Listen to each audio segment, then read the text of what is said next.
Sejam bem-vindos à ESEC TV, um magazine da Escola Superior de Educação de Coimbra, aqui na RTP2. Façam-nos companhia durante a próxima meia hora. No programa de hoje, destaque para João Gentil, um músico de Cantanhede que optou por viver junto ao mar, na Figueira da Foz. Muito ligado às suas raízes, começou por se apaixonar pelo acordeão, ainda muito jovem, uma paixão que dura até hoje. Tem um interesse particular pelo tango, mas integra outros projetos na área do jazz e de outras viagens musicais. Com Latinidade é o trabalho de avanço de João Gentil, gravado na Argentina e Portugal, com a colaboração de músicos argentinos, portugueses e brasileiros. O músico recebeu-nos em sua casa para uma conversa sobre o seu trabalho e o acordeão entardeceu no mar.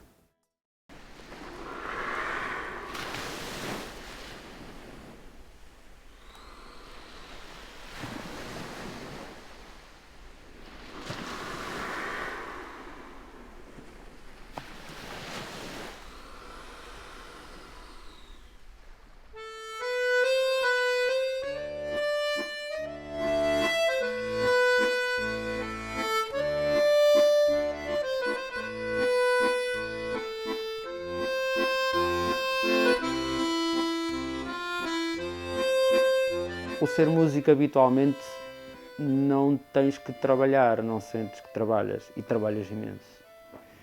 Porque tens que estudar muito em casa, tens que ensaiar muito, não é? E normalmente fazes isto durante anos e anos e anos, não é? E depois num espetáculo uma música às vezes dura 3 minutos.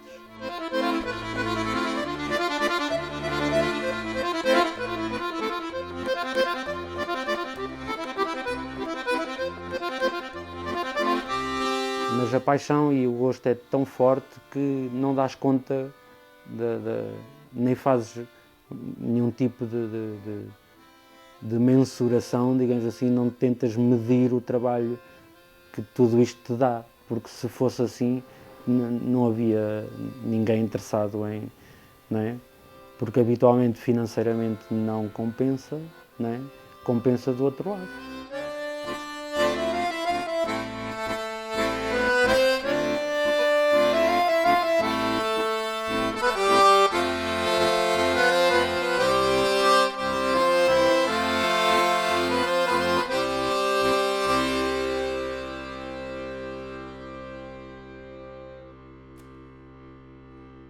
Não me lembro de ser gente, né, sem a música existir na minha vida, porque eu comecei a entrar no mundo da música com 6, 7 anos, na Suíça.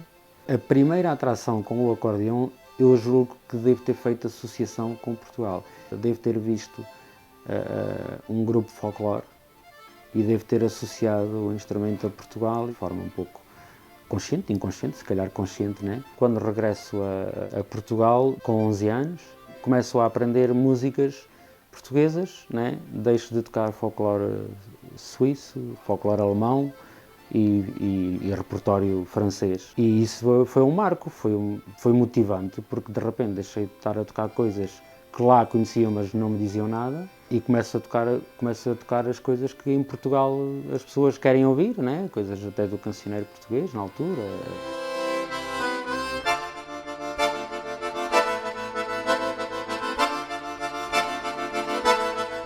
Depois houve outra fase, a fase da adolescência.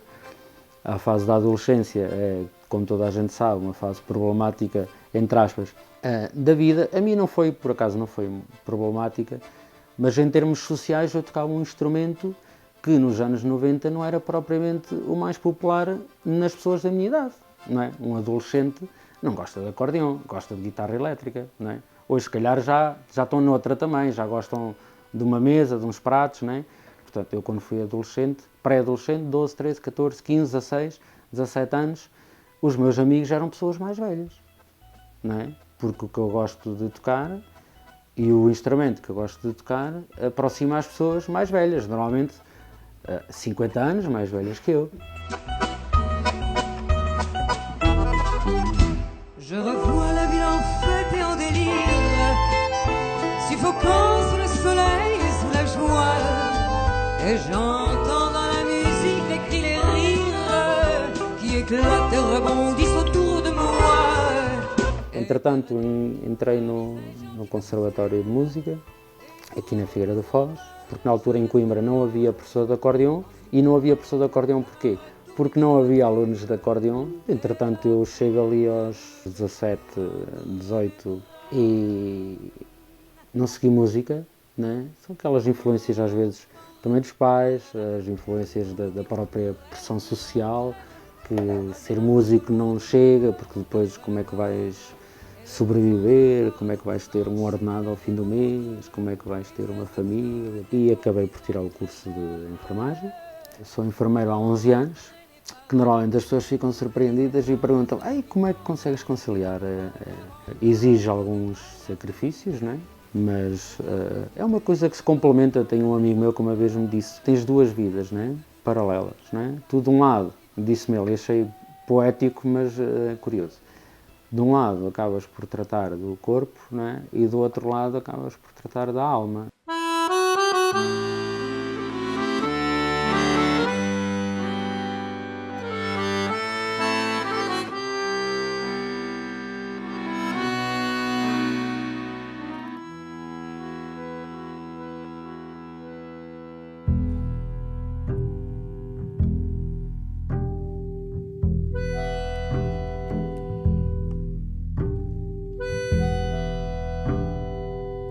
Por la blanda arena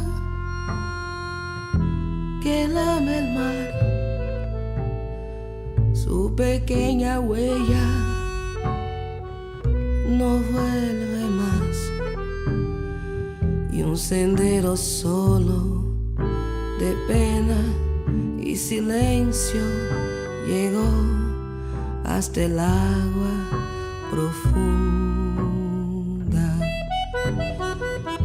Y un sendero solo de penas mudas llegó hasta la espuma. Sempre tive uma atração forte pela América do Sul, quer pela cultura, pelas pessoas, pelos povos, pela história e obviamente, essencialmente, pela cultura musical, pela música. Fiz a Colômbia, fiz o Brasil, fui conhecendo gente e as coisas foram acontecendo e pronto, e acabo por já ter ido à Argentina 5 anos consecutivos. Cada vez que vou conheço mais gente, mais concertos e o meu disco nasceu assim.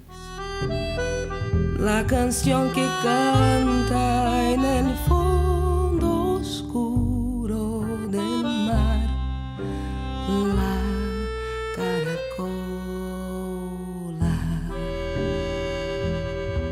Depois, a certa altura, quis fazer um registro desta fase que estava a viver, em suporte físico, e consegui colocar um pouco das viagens que tinha feito, e por isso é que cada tema no disco é um disco covers, portanto não tem nenhum tema original, embora os arranjos sejam arranjos pessoais, mas é um disco que acontece assim, cada tema tem uma história, não é? Tem uma história na Colômbia, ou tem uma história no sul do Brasil, ou tem uma história na capital da Argentina, ou no interior da Argentina, ou em Itália, ou em França, ou em sítios por onde, ao fim e ao cabo, andei a tocar. Vuelvo al sur,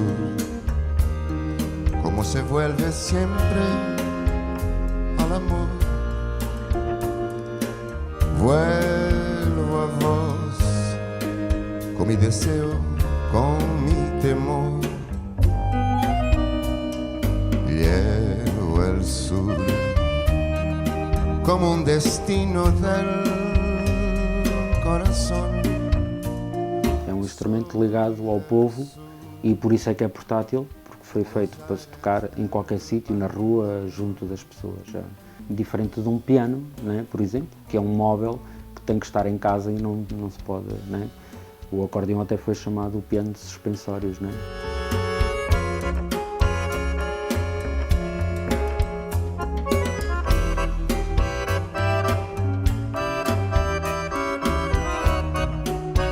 Teve uma fase muito na moda, ali nos 30, 40, 50, anos 60, Depois, anos 70, 80, começou a decrescer. Também influências do rock, do pop, começou a decrescer. E no início de 2000, acho que começou a voltar ao de cima. Muito através do jazz, muito graças a nomes como o Astor Piazzolla, como o Richard Galliano. Começamos a ouvir os sons associados a entrar na música eletrónica, com coisas como o Gotham Project, por exemplo. Começa a entrar muito outra vez no cinema, filmes que os jovens gostam e que a banda sonora, o instrumento protagonista foi o acordeão. Estou-me a referir ao fabuloso Destino da Amélie. Isso tudo foram marcos e trouxeram o acordeão de volta, que realmente é um instrumento muito versátil, que entra jazz, entra em todo lado, na pop, entra no fado, é um instrumento muito versátil. Te quiero.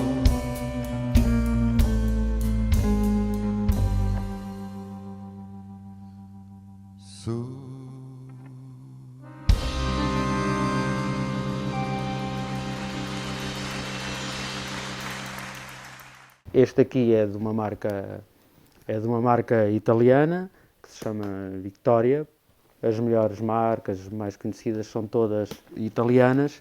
Tudo de uma cidade que se chama Castelfidardo, que é uma cidade pequena junto ao Adriático, mas onde está toda a indústria do mundo do acordeão. Portanto, todas as marcas mais prestigiadas estão todas lá. E é muito giro, porque, para quem gosta, não é? Andar na rua e ouve-se acordeão por todo lado.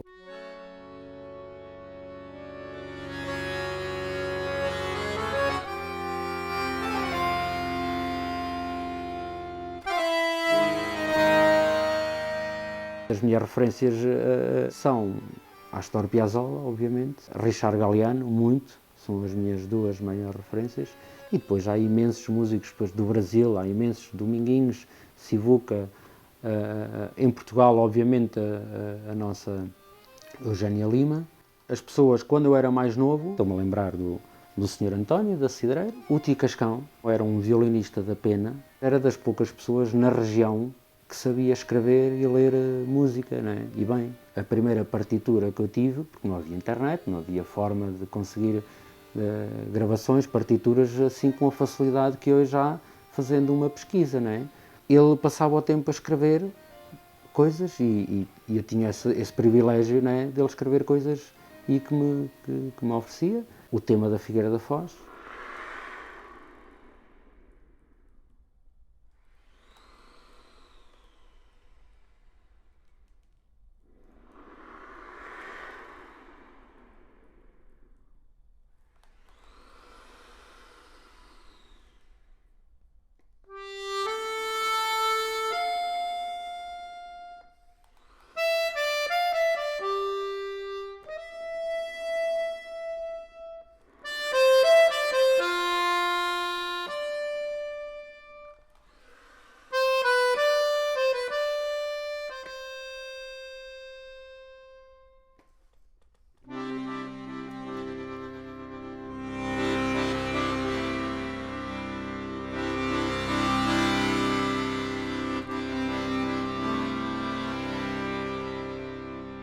Eu acho que esse lema, ser músico é muito difícil cá em Portugal. Eu acho que ser músico é difícil em qualquer lado, em qualquer sítio é difícil. Agora, há países que apoiam mais, é verdade.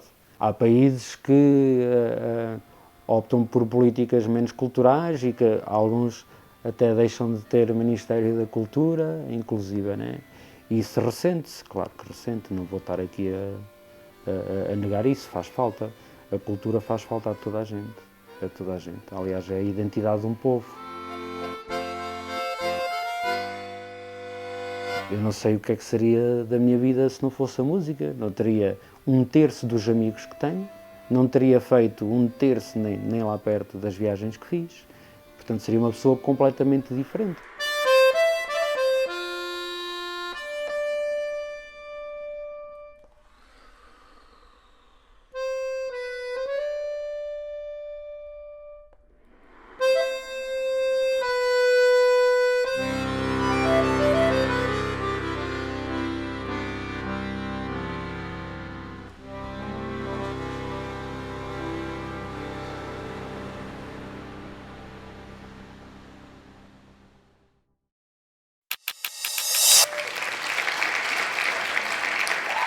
A coreógrafa e bailarina Vera Mantero apresentou em estreia absoluta, juntamente com uma nova escultura de Rui Chaves, a nova criação Comer o Coração nas Árvores.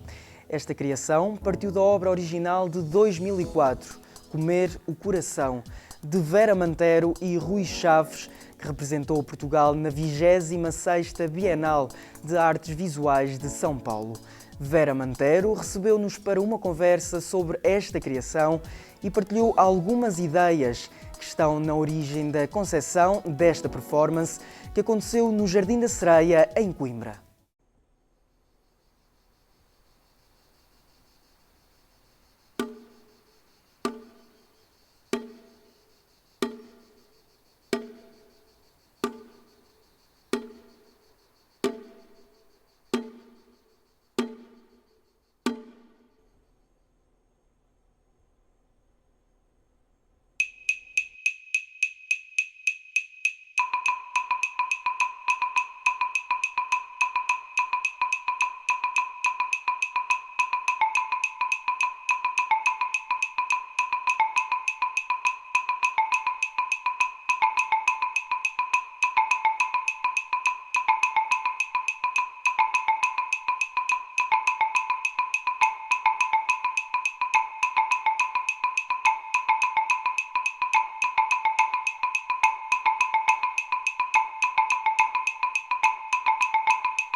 Esta colaboração foi-nos proposta por terceiros, neste caso pelo Alexandre Melo, que comissariou a participação portuguesa na Bienal de São Paulo em 2004 e que resolveu propor a dois artistas e uma que não era artista plástica, não é? Uma artista de espetáculo, da performance, da dança, e resolveu fazer esta proposta de uma obra conjunta.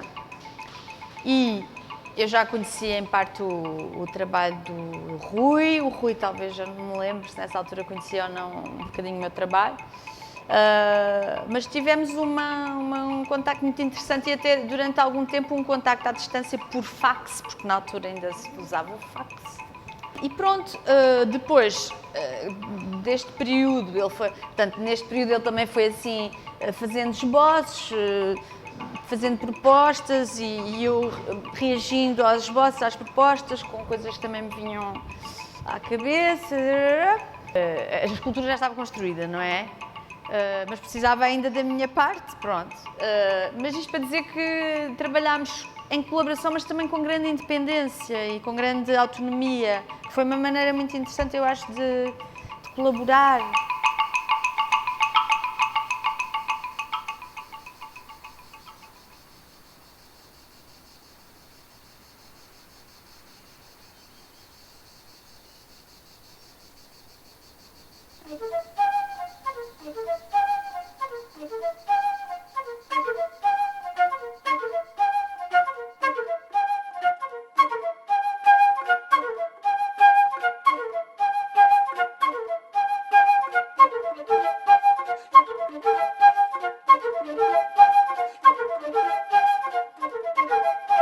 Para mim, à medida que fomos conversando e que ele foi sugerindo coisas, uma cadeira que tem uma abóbada, que é uma espécie de olho que flutua, uma pessoa que encaixa perfeitamente numa cadeira, que só me fazia pensar naquelas coisas míticas que encaixam perfeitamente noutras e aí tudo acontece, tipo a espada Excalibur, quando entra naquele lugar entre as pedras, não sei o quê, pum, ou o pezinho da outra que entra no sapatinho, que só aquele pezinho aqui entra, pum, acontece qualquer coisa. Então, cada vez que uma criatura que entra em determinados estados e determinadas intensidades de cada vez que encaixa naquela cadeira que foi feita à sua medida. E que foi, ele fez a cadeira à minha medida. É interessante porque os desenhos que eu tenho no corpo são muito entre os desenhos de botânica e os desenhos de órgãos do interior do corpo. É uma coisa mesmo mistura entre esses dois universos. E é muito interessante que aqui estamos mesmo no reino da botânica.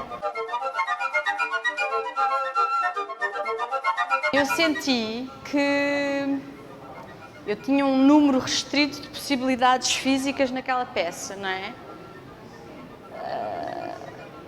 E a voz tornou-se aquilo que podia, não é? Normalmente, sei lá, numa peça de dança, uma pessoa pode se movimentar pelo espaço. Eu ali não me posso movimentar pelo espaço. Então, a parte do meu corpo que se movimenta pelo espaço é a minha voz.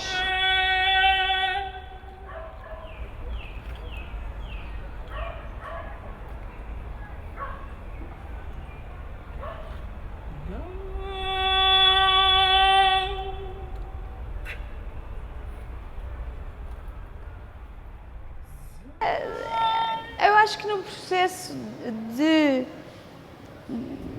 um processo performático é um processo muito misto, muito de fusão entre esses lados. Isso tudo está tudo a funcionar em paralelo e ao mesmo tempo e misturando-se. A pessoa quase que consegue ter duas consciências, ou tem mesmo que ter duas consciências a funcionar ao mesmo tempo. Uma mais racional e outra menos, uma coisa assim. E portanto, tudo se conflui, faz imenso sentido. Estou muito feliz com esta possibilidade desta versão.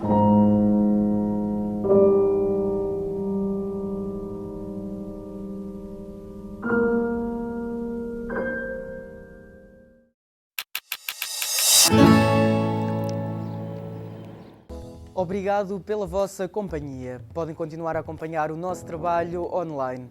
Nós marcamos encontro já na próxima edição. Até lá.